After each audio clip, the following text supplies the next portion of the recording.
The Galactic Council looked into human eyes and saw the end. The ship was already shaking when I got the message. Not from turbulence, not from a malfunction. It was shaking because the docking arm of the tribunal station had locked onto my hull without asking permission, and the automated traction system was pulling me in whether I agreed to it or not.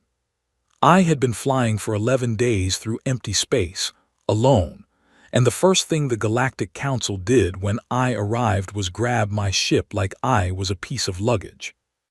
I did not fight it. I sat back in my seat, finished the last of my coffee, cold, terrible, perfect, and watched through the viewport as the station grew large enough to block out the star behind it. Large is the wrong word. Large does not do it. The tribunal station was the size of a small moon. It had cloud formations inside its outer ring. I could see weather patterns through the observation panels on its upper hemisphere, slow white spirals drifting across a ceiling 3 kilometers above the main floor. Species had been born and died inside that station without ever seeing open space. It was not a building. It was a world that had decided to be a meeting room. My name is Kale Morrow. I am 44 years old, born in the city of Bristol on a planet called Earth, and I was the only human being within 40 light years in any direction. I was also, according to the official council filing, defendant number 1 in the matter of species case 77 Alpha, commonly referred to among the council's administrative staff as the human problem. I had been given no legal team, no advisors, no support crew. Earth's diplomatic office had offered to send a delegation, and the council had responded by specifying that the summons was issued to a single representative and that additional personnel would be classified as an escalation. What they meant was, come alone so we can make this quiet. I came alone, but quiet was never something I was particularly good at. The docking bay was enormous and completely empty, except for 3 council attendants waiting at the bottom of the landing ramp. They were Veilthri, the oldest species on the council, tall and pale, with wide flat eyes that never seemed to fully close. They looked at me the way you look at a small animal that has wandered somewhere it clearly does not belong. One of them spoke. My translation implant, installed behind my left ear by Earth's Xenodiplomacy office, converted the sound into flat, polite English. Ambassador Morrow, you are late by 14 minutes. My ship was pulled in without my input, I said. If the council's docking arm can't manage the schedule, I'm happy to file a complaint. None of them responded to that. They simply turned and walked, expecting me to follow. I followed. I always follow when it suits me. The hallways of the tribunal station were built for species much larger than humans. The ceilings were 6 meters high. The corridors were wide enough to drive a transport vehicle through. Every surface was smooth and a pale shade of gray, lit from somewhere invisible, so that the light seemed to come from the walls themselves rather than any specific fixture. It was the kind of design that made you feel small without any single element being able to explain why. I had studied the council for most of my adult life. I had spent 8 years in the Xenodiplomacy office before being assigned as ambassador at large, which is a title that sounds impressive and means, in practical terms, that Earth sends you to places where normal diplomats are not welcome. I had read every translated council document available to humans. I had memorized the species profiles, the voting histories, the alliances and old grudges, and carefully maintained neutralities that held the council together. I knew these people, or I knew what they wanted other species to know about them. What I had not known, before this moment, was how it would feel to walk their halls and understand, bone deep, without any room for doubt, that they had never once considered the possibility that I might be studying them just as carefully as they had been studying us. 40 years ago, a council survey vessel had detected Earth's radio signals and diverted to investigate. First contact had been orderly, brief, and profoundly humbling for the human side. The council representatives had been patient, professional, and completely in control of every aspect of the encounter. They had explained the structure of galactic civilization. They had explained the accords that governed interstellar behavior. They had explained that Earth would be granted observed species status, which entitled humanity to exactly two things: the right to be aware that the Council existed, and the right to not be immediately classified as a hazard. Everything else, travel beyond our own solar system, contact with other species, colonization, resource extraction, military development, required Council approval. Applications took an average of 60 years to process. Humanity had listened politely, agreed to everything, signed the necessary documents, and then spent the next 4 decades doing precisely what humans have always done when someone tells them to wait. We did not wait. 7 colonies across 4 star systems, 3 frontier zones with active defensive installations, independent first contact with 12 pre-spaceflight species conducted without Council oversight, and a weapons development program that the Council had somehow learned about, which was particularly impressive given that we had not told anyone about it. That was why I was here, not because the Council was angry. Anger is simple. I was here because the Council was something much more complicated than angry, and I had begun to understand what that was before I had even left Earth. The attendants brought me to a long corridor lined with waiting rooms. Each door was marked with a symbol I did not need my implant to translate. I knew enough of the Council's formal script to read them: species name, case number, assigned slot. The door at the end of the corridor read, humans, case 77 Alpha, slot 1. Slot 1, first thing in the morning, before anyone else. I stood in front of that door for a moment and thought about what it meant to be a problem serious enough to go first. Then I went inside, sat down on a chair that was built for something taller than me, and waited. The room had no window.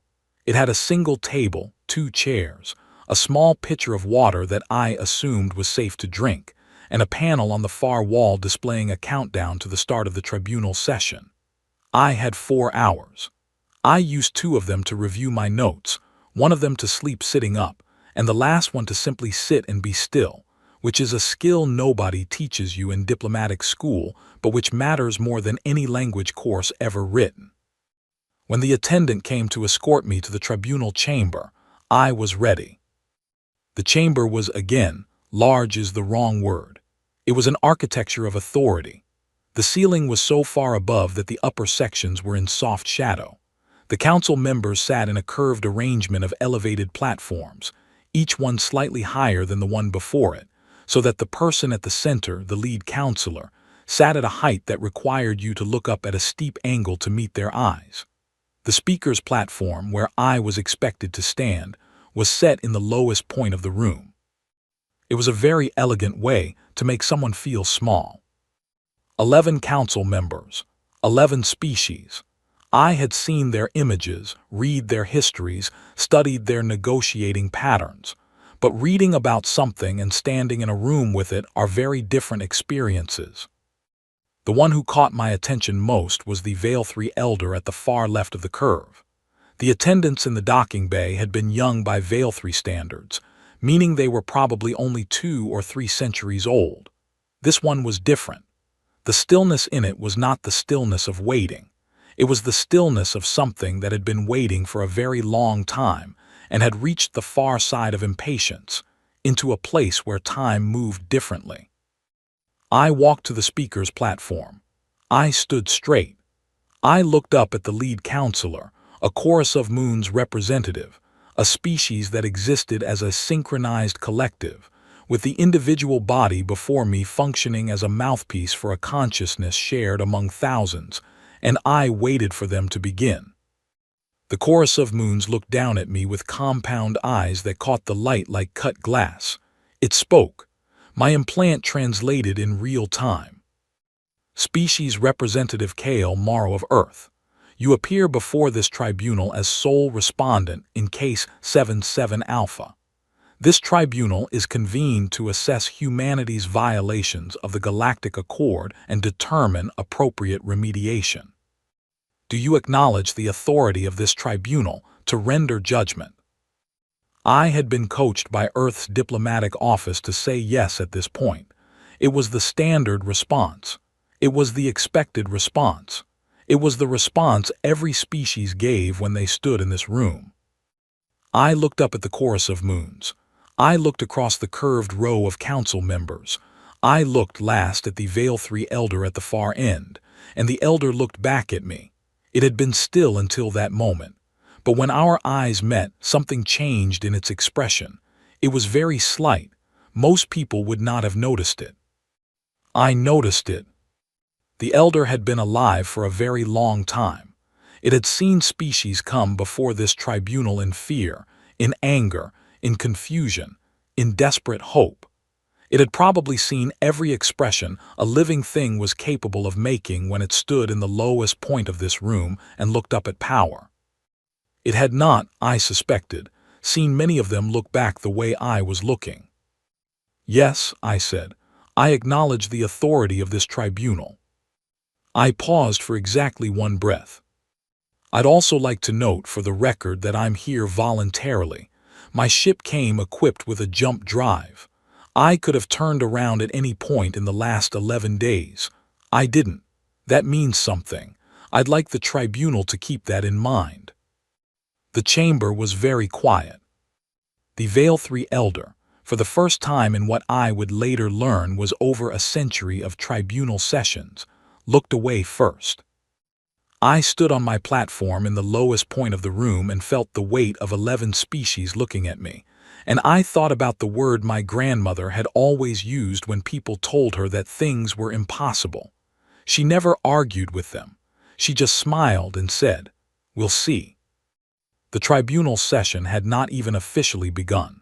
We had not yet reached the reading of charges. We had not yet heard a single accusation or a single piece of evidence. And somehow, without a single raised voice, the room had already shifted. I stood and waited for what came next. I had been standing on the speaker's platform for less than 3 minutes when the chorus of moons called the chamber to formal order, and the reading of charges began. It took 47 minutes. I stood through all of it without moving. I kept my hands still at my sides. I kept my breathing slow and even. I had learned a long time ago that the way you hold your body in a room tells people more than anything you say, and what I wanted this room to understand, without my saying it directly, was that nothing they were reading aloud surprised me, worried me, or moved me in any direction at all. Most of it was accurate. I will give the council that. Their intelligence on human activity was better than Earth's diplomatic office had assumed. The 7 colonies were correctly identified, with founding dates, population counts, and resource extraction figures that matched our own internal records almost exactly. The 3 frontier defensive zones were listed with the correct coordinates and a reasonably accurate assessment of their capabilities. The independent first contact events with 12 pre-spaceflight species were documented in detail, including 3 encounters that I had not personally known about, which told me that the Council had sources inside Earth's own exploratory program. That was a problem for another day. The charge that drew the longest reading was the weapons program. The Council called it a violation of the Accord of Stillness, which was the foundational agreement that governed military development among spacefaring species. Under the Accord, any new weapons system above a specific destructive threshold required Council review before deployment. The chorus of moons read the technical specifications of what our program had reportedly produced, and I will admit that hearing it listed aloud in a formal galactic tribunal, in a room with 11 alien species, by a collective consciousness that spoke with the resonance of 1,000 synchronized voices, was a genuinely strange experience. We had been building things, serious things, Things that, in the language of the Accord, represented a fundamental change in the balance of capability between humanity and every other species in the known galaxy. The Chorus of Moons finished the reading and looked down at me. The tribunal notes that the respondent has listened to the full enumeration of charges without response. Does the respondent wish to make a statement at this time? Not yet, I said. I'd like to ask a clarifying question first. A small ripple moved through the chamber. Council members shifted slightly. The Chorus of Moons paused in a way that suggested it was consulting with its broader collective before answering. Clarifying questions are permitted within procedural limits, it said. Proceed. How many of the species in this room, I said, filed formal notification with the Council before developing the technologies that made them spacefaring? The silence that followed was very precise. It was not the silence of confusion. It was the silence of a room full of very intelligent beings who had all immediately understood exactly where the question was going and were now deciding how to respond to it. The Sci-Fi counselor spoke before the Chorus of Moons could answer. The Sci-Fi were a young species by Council standards, barely 8,000 years into their spacefaring history, and their representative was correspondingly direct in a way that the older species had long since trained themselves not to be. That question is not relevant to the current proceedings, the Sci-Fi said. The Accord of Stillness was established after the founding species achieved spaceflight, specifically to govern behavior once that threshold had been crossed.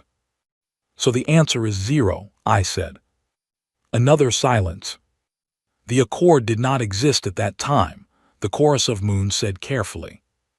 And yet here we are, I said, being judged under rules that were written after the fact, by species that never had to follow them when they were at the same stage of development we're at now. I let that sit for a moment. I just wanted to make sure we all understood the structure of what we're doing here. The Sci-Fi counselor leaned forward. It was a young species, and its representative was correspondingly lean and quick, with a sharp, angular quality to its movements. Ambassador Morrow, this tribunal has not been convened to debate the history of the Accord. It has been convened because your species has demonstrated a consistent pattern of disregarding agreements that you signed voluntarily. We signed the Observed Species Agreement, I said. Yes, we did. Voluntarily, as you say. Would you like to know what we were told when we signed it? The Sci-Fi did not answer. We were told that observed species status was the appropriate classification for a newly contacted civilization, and that advancement through the Council's tiered recognition system was a natural process that took time. We were told that applications for expanded rights were processed fairly and in the order received. I paused. Our first application for colony rights was filed 38 years ago. We have not received a response. Applications of that category require comprehensive assessment, the Chorus of Moons said. The timeline reflects the complexity of the process. 38 years, I said again calmly. For comparison, when the Tharnosi applied for colony rights, it took the Council 4 years to approve the application. I checked. The Tharnosi filed their application 6 months before ours. They had approved colonies before we received an acknowledgement that our application had been logged. The Tharnosi counselor, a broad, quiet being who had not spoken since the session began, very carefully looked at the table in front of it. I'm not making an accusation, I said, and I meant it. I'm explaining context. We applied through the proper channels. The proper channels did not function. People from my world were being born and dying on a single planet, knowing that there were other worlds available and that we were not permitted to go to them, while applications we had filed in good faith sat in a queue for 4 decades without movement. I would like the tribunal to consider what any species does when the systems they were told to trust stop functioning. They expand, I did not say. They protect themselves. They do the things that kept them alive for 200,000 years before any galactic council existed, because survival is not a policy position. It is a biological instruction written into every cell of every living thing that has ever had a reason to keep breathing. I did not say any of that. I did not need to. I could see it landing in the room anyway. In the small adjustments of posture and the careful stillness of eyes that did not want to react visibly. The Sci-Fi counselor tried a different approach. Ambassador Morrow, the council recognizes that administrative delays may have been a contributing factor in your species' choices. However, the specific nature of your weapons program goes beyond simple colonization. The capabilities your program has developed represent a threat profile that— To who? I said. The Sci-Fi stopped. A threat to who? I said again. Name the species that humanity has threatened. Name the incident. Name the council member who filed a complaint because a human vessel came into their territory uninvited, or because a human colony took resources from a claimed system, or because a human in any context, in 40 years of interstellar contact, directed violence or even the credible threat of violence toward any species in this room. I looked slowly across the curved row of platforms. I'll wait. The room was quiet. Our weapons program exists, I said, because we live in a galaxy we were given no meaningful way to navigate safely. We don't know what else is out there. The Council's own records document 17 distinct extinction-level events among spacefaring species in the past 50,000 years. You are aware of things we are not. You have seen things we haven't. And you gave us observed species status, which means you watch us but you are under no obligation to warn us. I paused. We built what we built because we couldn't afford not to. That is not aggression. That is the same calculation every species in this room made at some point in its history. The difference is that when you made it, nobody was watching. The Sci-Fi counselor looked like it wanted to respond, but couldn't find the right point of entry. I pressed forward gently. The council called our behavior a pattern of disregard. I'd like to offer a different framing. We are a species that spent 200,000 years learning the hard way that survival requires preparation. We cannot turn that off because a treaty document tells us to. We're not built that way. No species is. You know that better than anyone. I looked at the chorus of moons directly. Your own founding documents describe the same logic. I read them. They're on file in the Council archive. The species that created the Accord of Stillness did so because they understood the danger of unchecked capability, which means they understood firsthand why capability gets built in the first place. From the far left of the curve, the Veil 3 Elder's voice arrived, quiet and very old, like something that had been stored for a long time and was now being carefully unsealed. Ambassador Morrow, it said. The entire chamber seemed to exhale slightly at the sound of its speaking. The other council members shifted. Even the chorus of moons deferred. When the Veil 3 Elder spoke in this room, everything else stopped. Do you know what you are? It said. It was not an insult. It was not rhetorical. It was a genuine question, asked with a directness and weight that made my translation implant seem almost inadequate to carry it. I looked at the elder. It was looking back at me with those wide, flat, never quite closed eyes, and the expression on its face was one I did not have a name for in any human language. It was not hostility. It was not curiosity. It was something older than both of those things. Survivors, I said. The elder held my gaze for a long time. Then it settled back slowly and looked at the table in front of it. Yes, it said very quietly, that is precisely the problem. The chamber did not break into noise after that. Council members did not confer visibly or make urgent gestures to their aides. The reaction was much smaller than that, and much harder to read. It was the reaction of a room full of very old, very experienced beings who had just heard something that confirmed a suspicion they had been carrying for a long time, and were not yet sure what to do about it. I stood on my platform in the lowest point of the room, and I did not feel small. The tribunal called a recess 4 minutes later. I was escorted back to my waiting room, given another pitcher of water, and left alone with a door that I was politely not told I could not open. I sat down. I thought about the Veil 3 Elder's face when it had spoken. I thought about the word it had used. Problem. Not threat, not criminal, not enemy. Problem. There is a significant difference between being someone's enemy and being someone's problem. Enemies can be fought. Problems have to be solved. And to solve something, you have to understand it. You have to take it seriously. You have to look at it carefully enough to see what it actually is. They were finally starting to look. I drank the water. It tasted like nothing, which meant it had been processed to be safe for human consumption, which meant they had prepared for me specifically, which meant they had expected me to drink it rather than being escorted out in the first 10 minutes. Small things tell you everything. I leaned back in my chair and thought about what came next. I did not sleep that night.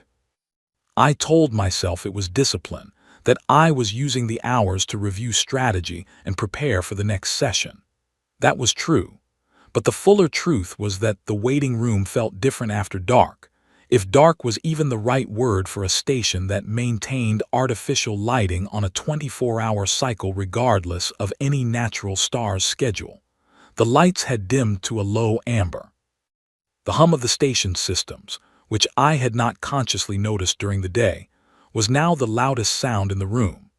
And I was very aware, in the specific way you are aware of things at 3 in the morning when you are alone and far from home, that I was sitting inside a structure built by and for species that were not my own, in a room designed to hold me while people who held my future in their hands decided what to do with it. This was when the door opened. I was on my feet before I had consciously decided to move. Old habit, the kind you don't unlearn. The figure in the doorway was small by the standards of most species I had encountered here, which put it at roughly human height, which was one of the reasons I had not read much about the Tharnosi before this mission. They had never seemed especially relevant. They were a quiet species. They sat on the council but rarely spoke in formal session. They managed infrastructure, filed paperwork, and generally occupied the role of the people who kept everything running, while other species argued about what everything should be doing. This one was young, or at least it moved young, with the slightly too quick energy of someone who had not yet learned to be careful in every small motion. It looked at me, then at the corridor behind it, then back at me. Ambassador Morrow, it said. My implant translated the Tharnosi language into a voice that sounded like someone speaking through water, soft and slightly layered. My name is Vel. I am an administrative aide. I am not supposed to be here. I noticed, I said. What do you want? Vel stepped inside and pulled the door mostly closed behind it. I need you to understand something before tomorrow's session, something they are not going to tell you. I looked at Vel for a moment. I considered the possibility that this was a test, a council plan, designed to see how I responded to unsolicited information from an apparent ally. It was possible. It was also possible that I was looking at someone who was genuinely frightened and genuinely trying to help, because those two things were not mutually exclusive, and in my experience were often the same thing. Sit down, I said, and pulled the second chair around to face my own. Tell me. Vel sat. It placed both hands flat on the table in a gesture that my xenodiplomacy training told me was a Tharnosi signal of honesty, palms exposed, nothing held back. The hearing tomorrow is not about the charges, it said. The charges are real. The violations are real, but they are not why you were summoned. Then why was I summoned? Because the council has already decided, Vel said. The vote on Resolution 7 Omega is scheduled for the end of the formal hearing tomorrow. The deliberation period is procedural. It exists so the process appears fair. But the outcome was settled 3 weeks before you received the summons. I felt something go still inside me, not surprise, something more like the feeling of a hypothesis being confirmed that you had hoped to be wrong about. What is Resolution 7 Omega? Vel reached into the fold of its outer garment and produced a small data chip. Tharnosi standard format, compatible with my implant's reader by a considerable stroke of luck. Since the Tharnosi managed most of the Council's infrastructure systems and had built their hardware around interoperable standards, Vel set it on the table between us. This is the classified executive summary. I copied it this afternoon. If anyone asks, you found it through channels I cannot name and you do not know me. I looked at the chip, then at Vel. Why are you doing this? Vel's hand stayed flat on the table. Because what they intend to do is not fair, it said. And because the Tharnosi have a concept very old from before we joined the Council that says when you watch injustice happen and say nothing, you are no longer a witness. You are a participant. Vel paused. I have been a witness to many things in this station. I am tired of it. I picked up the chip and slotted it into my implant's reader port, behind my left ear, beside the translation unit. The data resolved into text that scrolled through a small display built into my contact lens. Another piece of Earth technology the Council did not know I was carrying, because we had stopped announcing what we were developing. Resolution 7 Omega, Executive Classification, Priority Sealed, prepared for Council vote, Subject Case 77 Alpha Designation, Human Species. I read it in full. It took 11 minutes. Vel sat across from me and waited and did not speak. When I finished, I took the chip out and set it back on the table between us. The resolution proposed a reclassification of humanity from observed species to contained development subject. The language was careful and bureaucratic and constructed to sound reasonable. What it meant, stripped of the administrative phrasing, was this. Humanity's colonies would be placed under Council trusteeship. Our weapons program would be dismantled under Council supervision. Our expansion would be frozen at current limits, with any future growth requiring approval through a new review process with no defined timeline.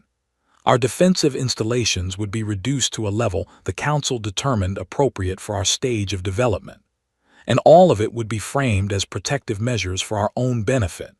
A species too young and too unpredictable to be trusted with the freedom they currently had.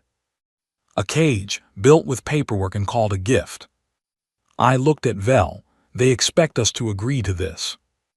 They expect you to not have a choice, Vel said.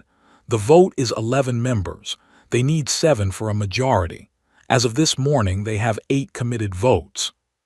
And the other 3? Undecided, or unwilling to be named either way before the formal session. Vel paused. One of the 8 committed votes is the Sci-Fi.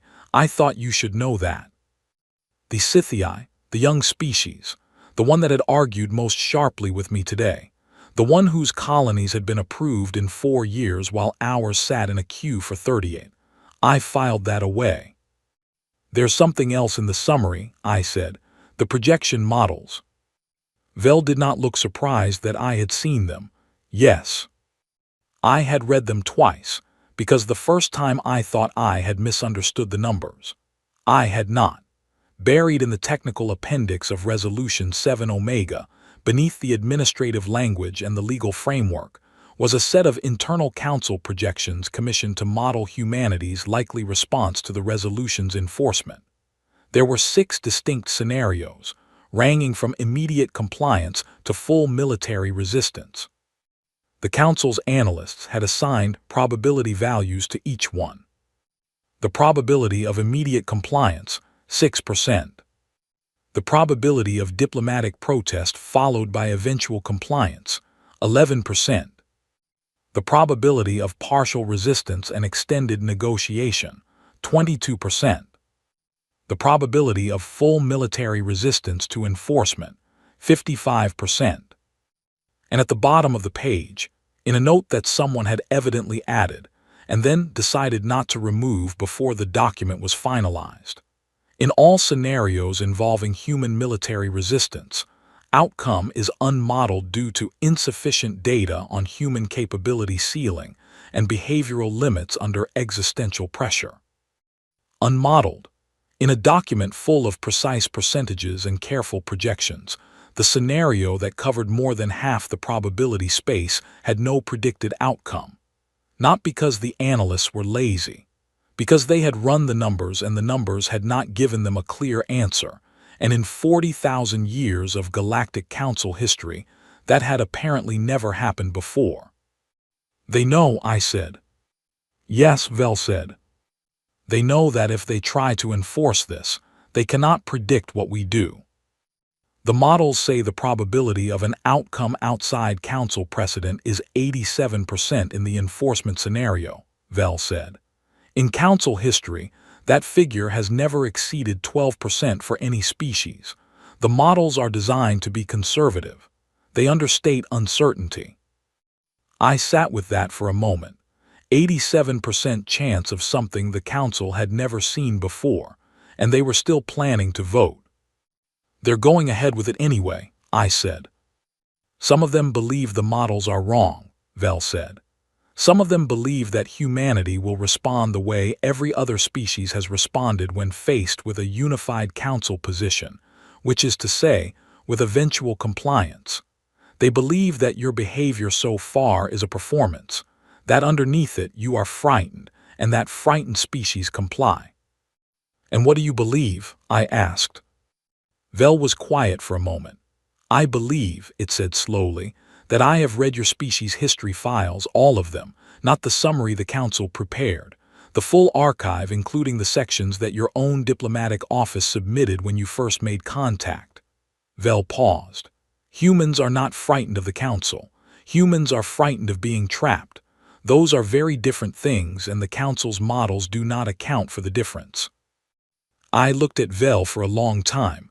What do you want from me? Nothing, Vel said. I want you to go into that chamber tomorrow and make them understand, not what you are. They know what you are. I want you to make them understand what happens if they do this wrong.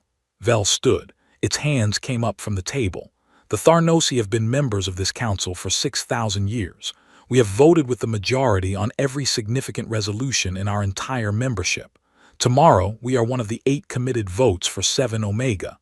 Vel moved to the door. I will not tell you how I am going to vote, but I will tell you that I am paying very close attention to what you say in that chamber. Vel left. The door closed softly behind it. I sat in the amber-lit room for a long time after that. I thought about the projections. I thought about the 87%. I thought about what it meant that the council's own analysts, with all their data and all their models and all their 40,000 years of galactic history to draw on, had looked at humanity's behavior under existential pressure and written, in plain text, "We do not know." I thought about every generation of human beings that had looked at something impossible and said, "We do not know either, but let's find out." I opened a channel to Earth Command on the tightest, quietest beam frequency my ship's communications array could produce. I composed the message in my head twice before I sent it. I needed it to be clear without being long. I needed it to carry exactly the right amount of weight without tipping into anything that could be misread. I sent one word. Stand by. Then I closed the channel, put the data chip in my pocket, and spent the rest of the night preparing for the most important conversation in the history of my species. I walked into the tribunal chamber the next morning, and I looked different. Not in any way I could have named specifically. I had slept 2 hours and I was wearing the same clothes as the day before and my coffee had been cold again. But something had shifted, and the council members who were already in their places when I walked to the speaker's platform noticed it. I could see them noticing it. The small adjustments, the slightly more careful stillness. The chorus of moons called the session to order and announced that the formal hearing had reached the stage of respondents' closing statement, and that Ambassador Morrow would be permitted to address the tribunal for 1 standard hour. 1 hour, enough time if I used it correctly. I'd like to start with a question, I said. Not a procedural one this time, a real one. I'd like to ask every member of this tribunal to think about something that happened long before I was born." I paused. The chamber was quiet. The chorus of moons did not interrupt. "When your species was young," I said, "not the species you are now. With all your history and your council membership and your established place in the galaxy, when you were young and new to space, and trying to understand a universe that was much larger and more dangerous than anything your world had prepared you for, what kept you up at night?" The question landed in the room and settled there. I did not rush to fill the space after it. I had learned a long time ago that silence is not a gap to be filled. Sometimes silence is the point.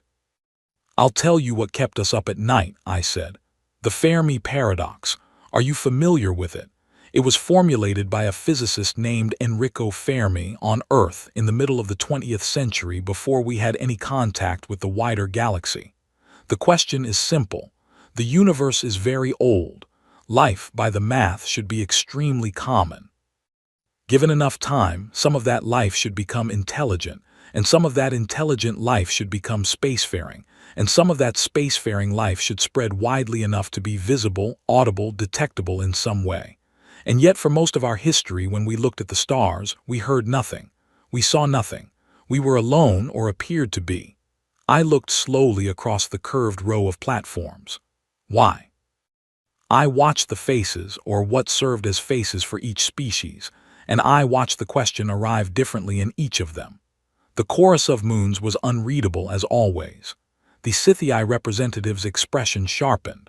The Tharnosi counselor, Vel's superior in some organizational sense, went very still. The Veil 3 elder looked at me without blinking, which was not unusual for it, but the quality of its attention changed.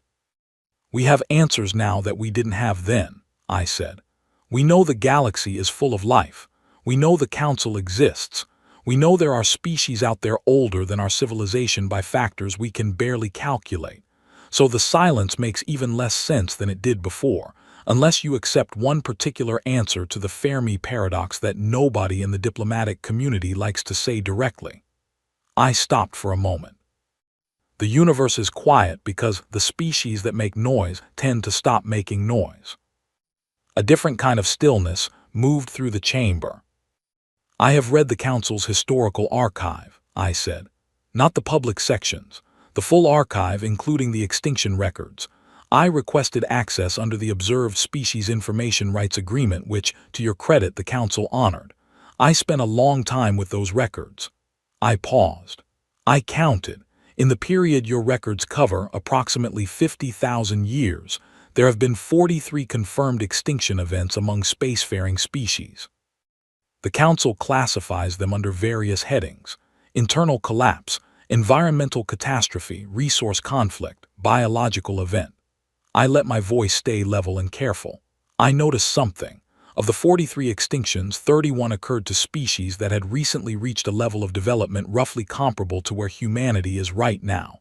Newly spacefaring, early colony phase, beginning to develop serious technological capability. That is not a coincidence. That is a pattern."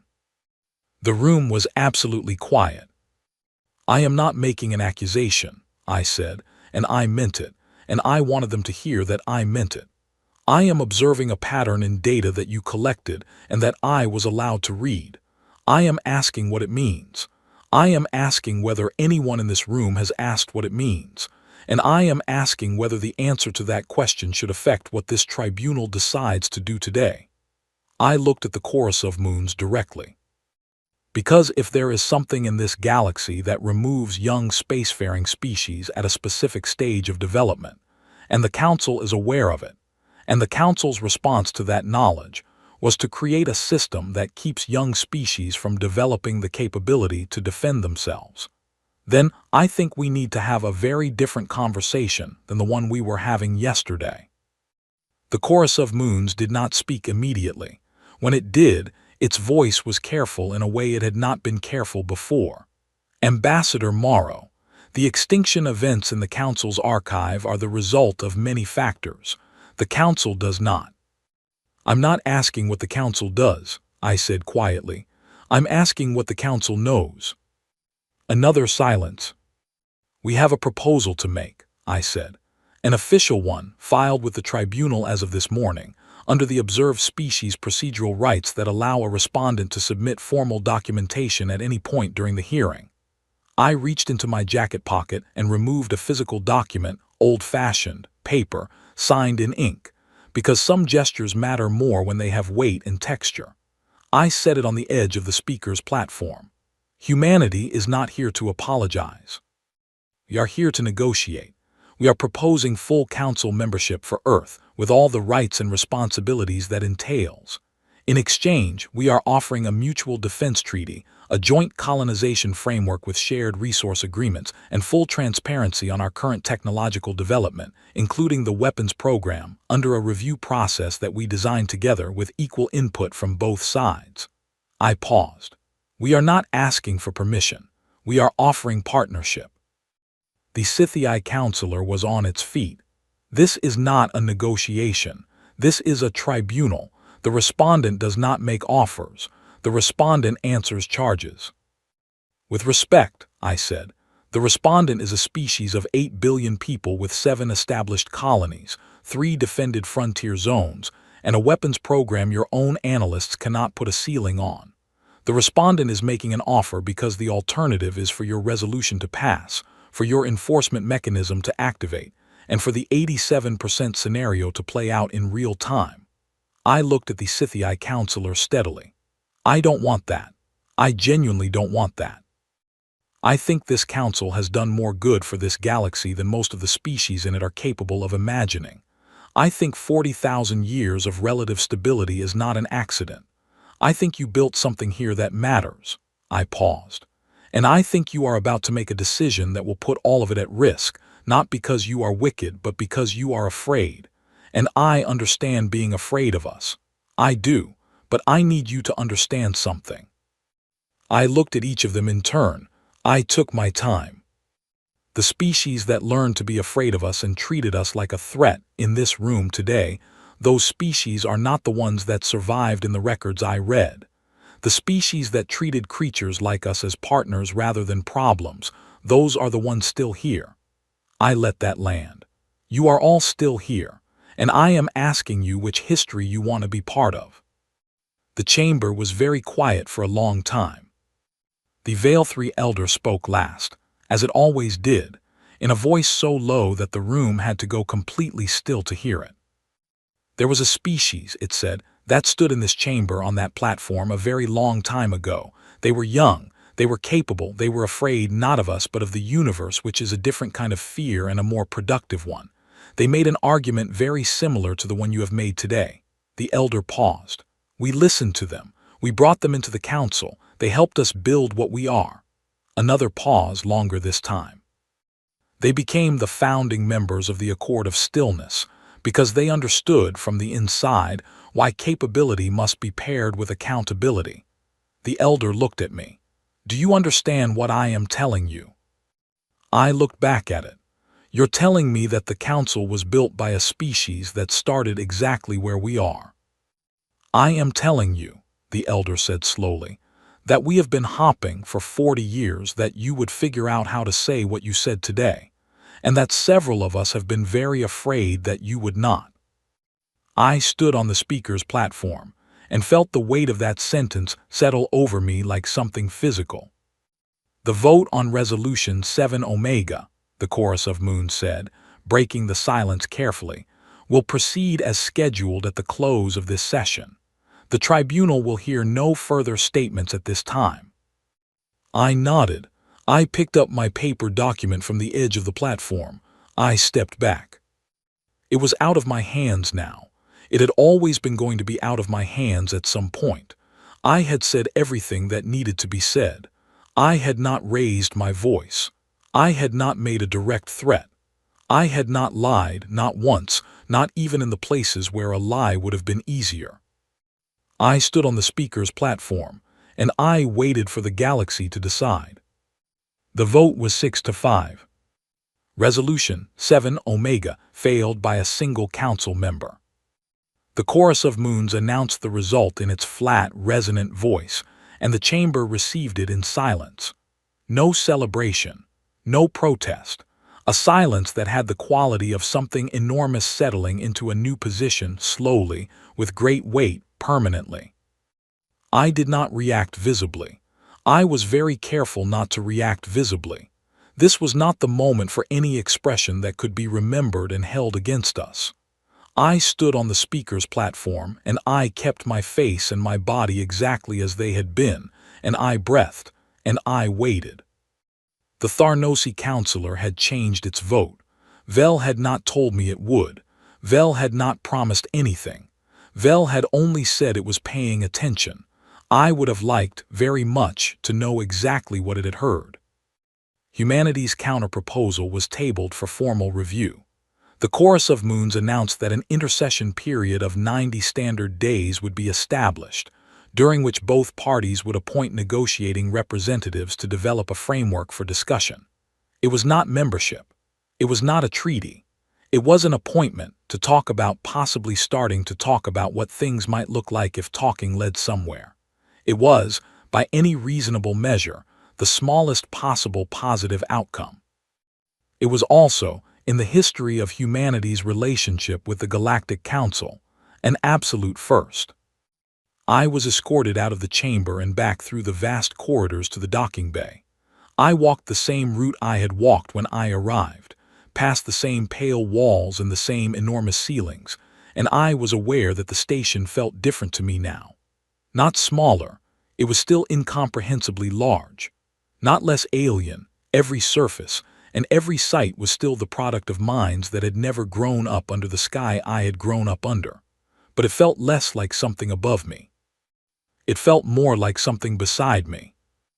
I was almost to the docking bay when an attendant stopped me with a politely raised hand and delivered a message. The Veil 3 elder requested a private meeting, if I was willing, before my departure. I was willing. The room where the elder waited was small by tribunal station standards, which meant it was the size of a comfortable apartment. It had no table between us, no elevated platforms, no formal arrangement of any kind, just two chairs facing each other in a room where the light was warm and slightly golden, and where the hum of the station's systems was quieter than anywhere else I had been. The elder was already seated when I arrived. I sat across from it, and for a moment we simply looked at each other. "You have questions," the elder said. "About 100, I said, "but I suspect you asked me here to answer a specific one." The elder made a sound that my translation implant rendered as something between an affirmation and a small, tired laugh. "I want to tell you what I saw," it said, "when you first arrived, in the docking bay, when I looked at you. I waited. I have sat in that tribunal chamber for longer than most civilizations have existed," the elder said. "I have seen every kind of species come through that door. Frightened ones, angry ones, proud ones, broken ones. Ones that came in with great power and left diminished. Ones that came in with nothing and found something unexpected." The elder paused. "The expression on your face when we made eye contact in the docking bay, before a word had been spoken, I have not seen that expression in a very long time." "What expression was it?" I asked. "Patience," the elder said. "Not the patience of someone who has accepted their situation. The patience of someone who is waiting for the moment that is already coming and is comfortable with the wait because they have always been comfortable with waiting, because waiting has never once made them stop." The elder paused. "I have seen that expression on 3 species in my lifetime. One of them went to war with the council and was destroyed. One of them collapsed under its own internal pressures before the confrontation could arrive. And one of them," the elder looked at me directly, "built the accord of stillness." I held that quietly for a moment. "You knew," I said. "You knew from the moment I arrived which way this was going to go." "I suspected," the elder said. "I was not certain. Certainty is a thing you lose over a long enough lifetime. But I suspected." It paused. I also suspected that several of my colleagues were going to vote for 7 Omega out of fear and then spend the next several decades being grateful that it failed. Was one of those colleagues the Sci-Fi? I asked. The elder made the small sound again. The Sci-Fi are young, it said. They remember being afraid in a way the older species have forgotten. Fear makes young species reach for control. It is very understandable. It is also, in my experience, reliably counterproductive. They were one of the 8 committed votes, I said, but it ended up 6-5 against. That means at least 2 of the committed votes changed. Yes, the elder said, and did not explain further, and I did not push. I thought about Vel. I thought about a Tharnosi aide who had read our history files and decided that watching injustice happen was not the same as being neutral about it. I thought about the concept Vel had described, a word from their own language, from before the council, that said silence made you a participant. I thought about the fact that Vel's species had voted with the majority on every significant resolution in 6,000 years of council membership, and that this vote had ended 6-5, and that you only get to 6-5 if at least one of the 8 changes its mind. I would never know for certain. Vel had not told me, and I would not ask. Some things are better left as quiet certainties rather than confirmed facts. I need to ask you something, I said to the elder, about the extinction records. The elder was very still. The pattern, I said. The 31 extinctions at roughly our stage of development. I said in the chamber that I wasn't making an accusation. You were not, the elder said. I wasn't, I confirmed. But I am asking now privately whether what I said in the chamber was closer to the truth than anyone wanted to acknowledge publicly. The elder looked at me for a long time. Outside the warm-lit room, the station hummed. Somewhere in the vast upper reaches of the structure, clouds drifted across a manufactured sky. The universe, the elder said finally, is very old, and it is not empty, and not all of what it contains is part of the council, or sympathetic to the council's purposes, or interested in the survival of any particular collection of small warm-bodied species who recently learned to cross the space between stars. It paused. The accord of stillness was built to limit the kinds of capabilities that attract certain kinds of attention. This is not something we discuss in public session. I let that settle. And humanity, I said, with its weapons program and its frontier zones and its 7 colonies and its 87% probability of response outside council precedent, humanity is currently attracting a certain kind of attention. The elder said nothing, which was, in its way, a complete answer. I sat with the weight of that for a moment. Not fear, or not exactly fear. Something more like the feeling of a horizon expanding suddenly, when you come over a ridge and realize the landscape ahead is larger than anything on your map.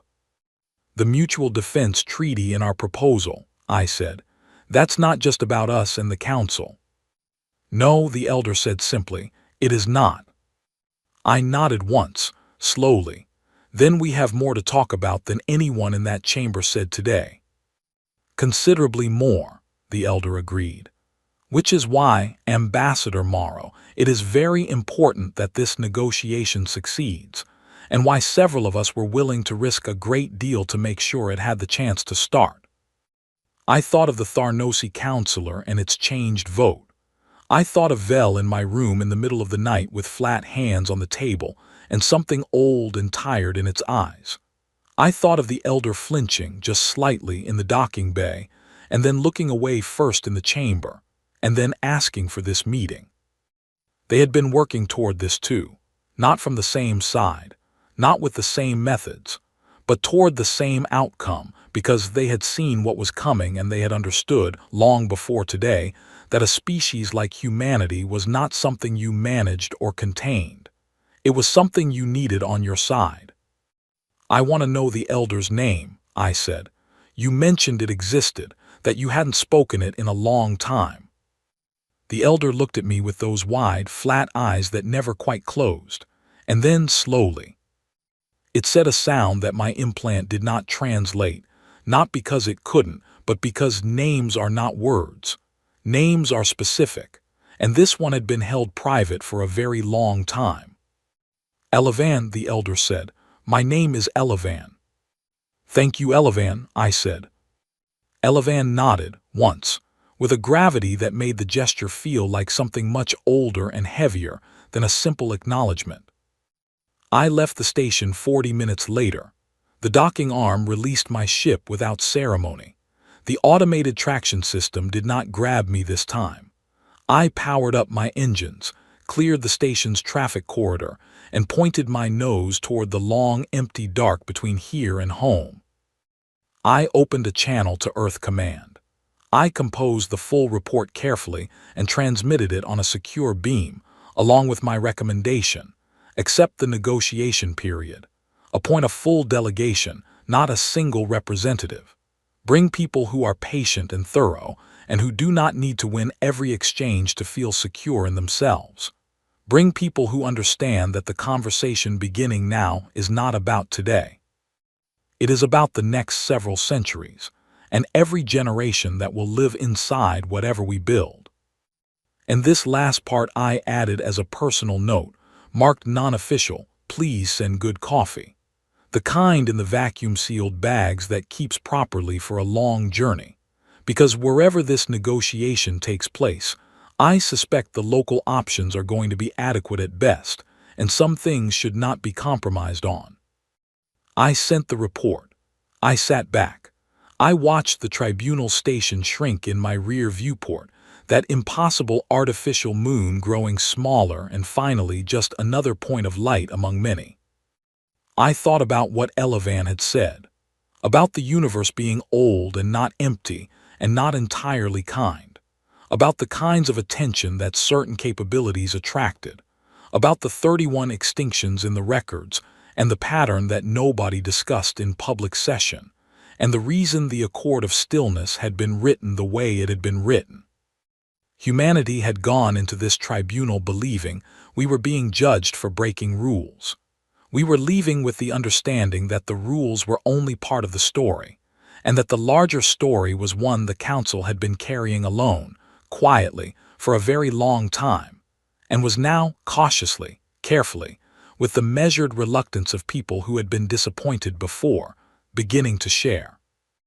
I looked out at the stars. 200,000 years of human beings had looked at these same stars and tried to understand what they meant. Most of them had looked with wonder. Many of them had looked with longing. A handful of them, in the worst moments of human history, had looked with despair. I looked at them the way I always looked at them, the way that Elavan had seen in the docking bay before a single word had passed between us.